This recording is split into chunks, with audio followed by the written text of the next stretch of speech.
صعب.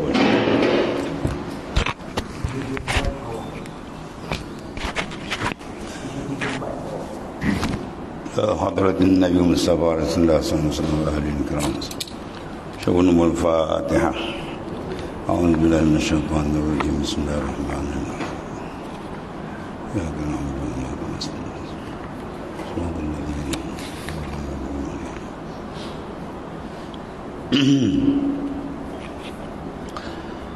بسم الله الرحمن الرحيم. قال الله تعالى ولكن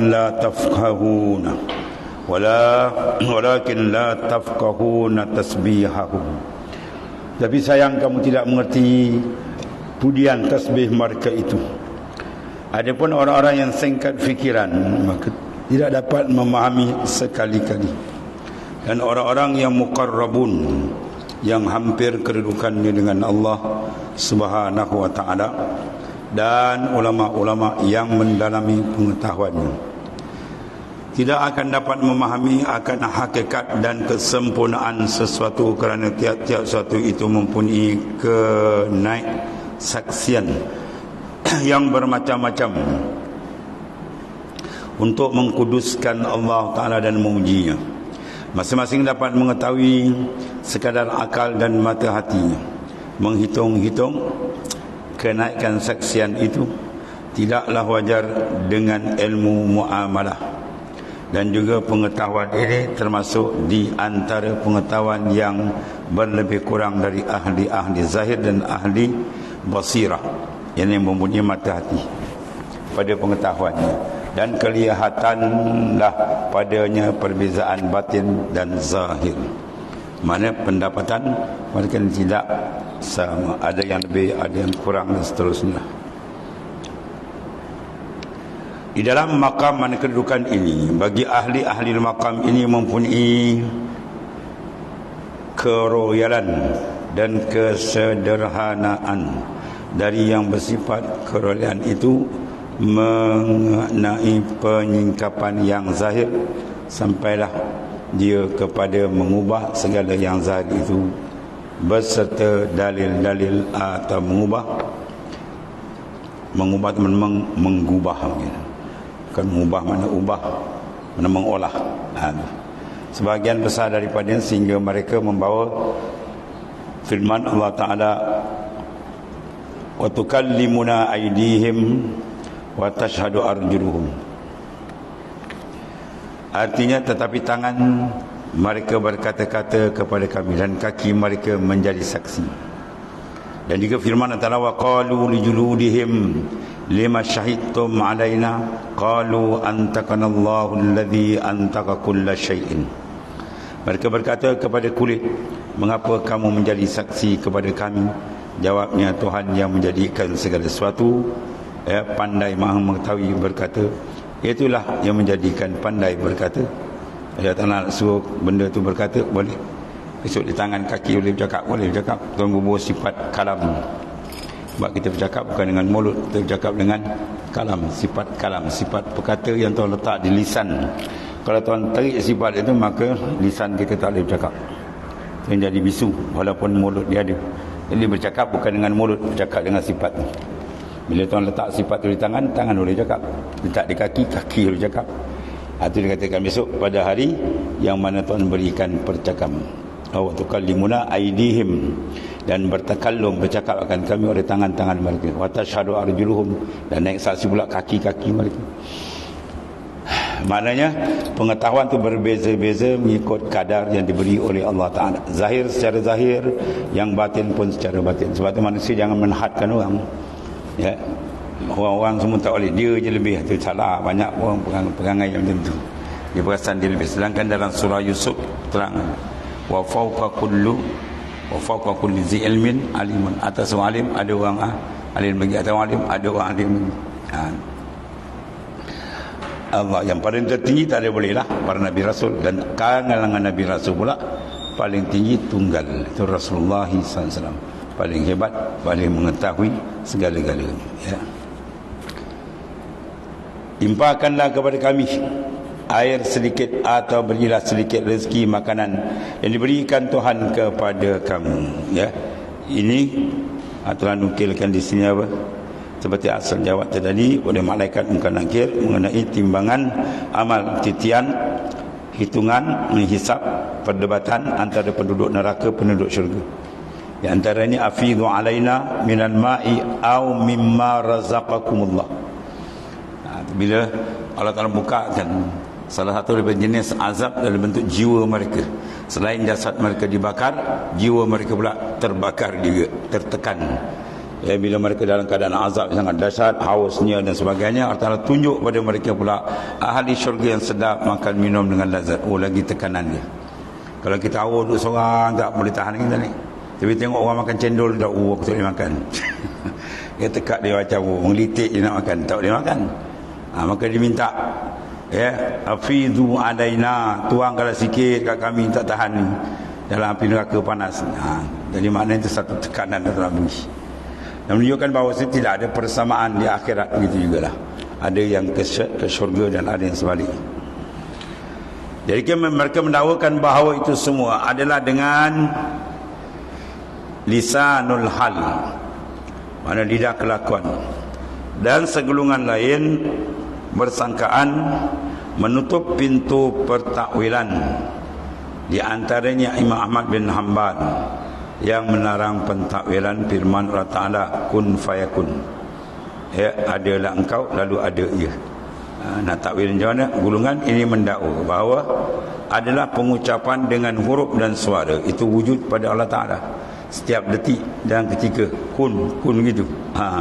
Menurut bilangan banyak adanya seluruh yang ada. Macam mana serah ke Tuhan.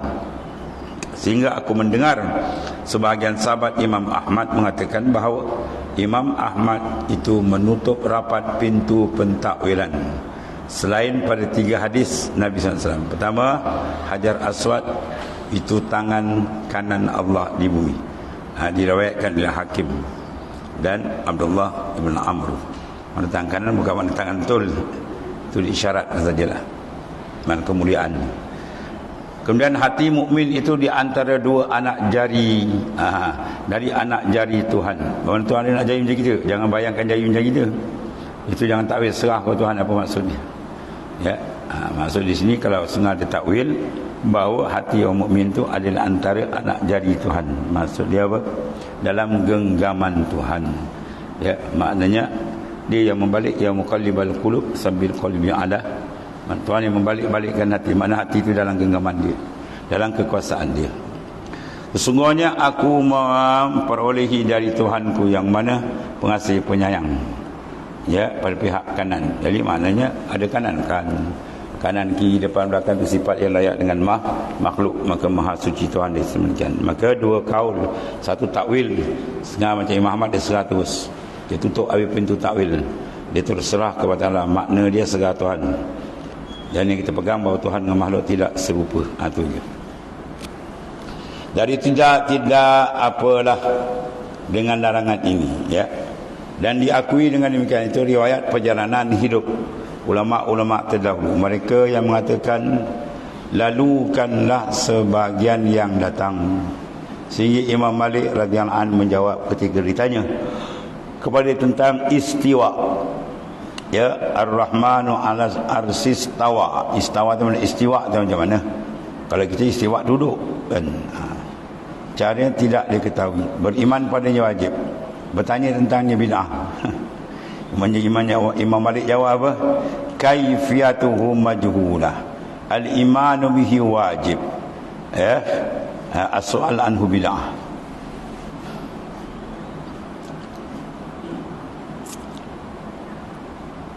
Jadi istiwa Allah Ta'ala serah tak ada siapa tahu. Bukan istiwa aja kita duduk ni. Satu, beriman wajib sebab itu ayat Quran. Soal bid'ah, tak payah, tak ada orang soal bid'ah, orang dah tahu dah. Bila istiwa tu tahulah makna Jawa, menguasai. Itulah memerintah kalau bahasa kita. Sengaja 100. Jadi yang menyerah kalangan salaf dipanggil aslam, lebih selamat. Yang mentakwil ulama khalaf itu lebih mengetahui. Jadi dua-dua tu betul. Mana-mana boleh ikut. Yang tak boleh ikut Wahabi je ikut. Yang tak boleh ikut Bali dia macam-macam. atas ginilah ulama dah buat tu cantik dah tu. Dia tak boleh Wahabi dengan Asy'ariyah Maturidiyah maratul ni. Segolongan lagi pula beraliran kepada kesederhanaan dan membuka pintu pentakwilan mengenai sesuatu yang berhubungnya dengan akhirat dan mencegah pentakwilan padanya. Golongan Asy'ariyah atau Asy'ariyah, golongan yang berjalan dalam mazhab Imam Abu Hasan Asy'ari, dan golongan Maturidiyah, Imam Abu Mansur Maturidi, ini ahli sunnah dulu. Kemudian golongan Mu'tazilah menambah di atas golongan Asy'ariyah sehingga mereka mentakwilkan ru'yah daripada sifat Allah Ta'ala.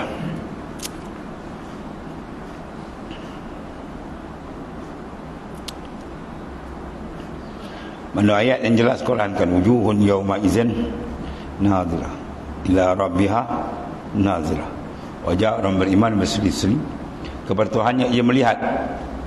Maka ini takwil juga. Kita tak takwil lah, lihat cari yang layak. Itu nikmat paling besar. Kalau golongan Mu'tazilah dia kata tak boleh lihat. Apa yang lihat? Ya, dia kata lihat tu pada nikmat. Apa bi ai Allah. Ya, dengan nikmat Tuhan kamu. Jadi mana kita lihat nikmat Tuhan. Maka ulama kata kalau lihat nikmat Tuhan tak cerita, semua orang tahu. Ya, akhirat memang kita lihat. Jadi nak ceritakan penglihatan yang paling besar, nikmat paling besar. Melihat dengan Allah Ta'ala. Dan dalam satu hadis sahih Bukhari Muslim pula disebut innakum satarawna rabbakum. Sesungguhnya kamu akan melihat Tuhan kamu yaumal qiyamah, pada hari kiamat. Kama tarawnal qamar lailatal badr. Macam mana orang tengok bulan penuh purnama, maknanya pihak cantik. Itulah tengok besok akhirat. Nikmat tercantik terhebat ialah ru'yah. Maka tertolak pandangan Mu'tazilah.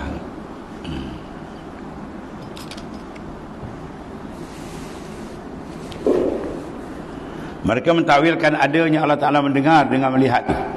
Ditakwilkan. Mereka mentakwilkan Mi'raj dan mendakwa bahawa Mi'raj itu tidaklah dengan tubuh jasad. Nabi Isra Mi'raj itu bukan dengan jasad. Ya. Itu takwilan, ditakwilan macam-macam. Itu pandangan dia yang tak betul. Ulama kita menolak. Mereka mentakwilkan azab kubur, neraca amal, mizan, titian sirat, semua ditakwil. Dan banyak lagi dari hal keadaan akhirat.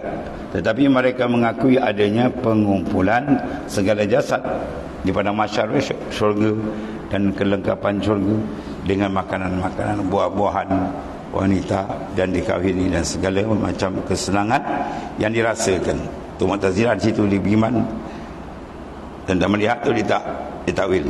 Mereka mengakui adanya neraka dan kelengkapan neraka atas tubuh yang kelihatan nyata terbakar dan membakar kulit dan menghancurkan minyak. Ya, sebab Al-Quran jelas sebut, Allah sebut jelas sarih. Kullama nadijat juluduhum badalnahum juludan ghairaha liyazuqul azab. Setiap kali kulit mereka hancur di baham neraka, maka telah ganti kulit lain. Mana tu terang, jelas-jelaslah. Tu. Habis itu di antara Asy'ariyah, Maturidiyah dan golongan Jabari, golongan Mu'tazilah.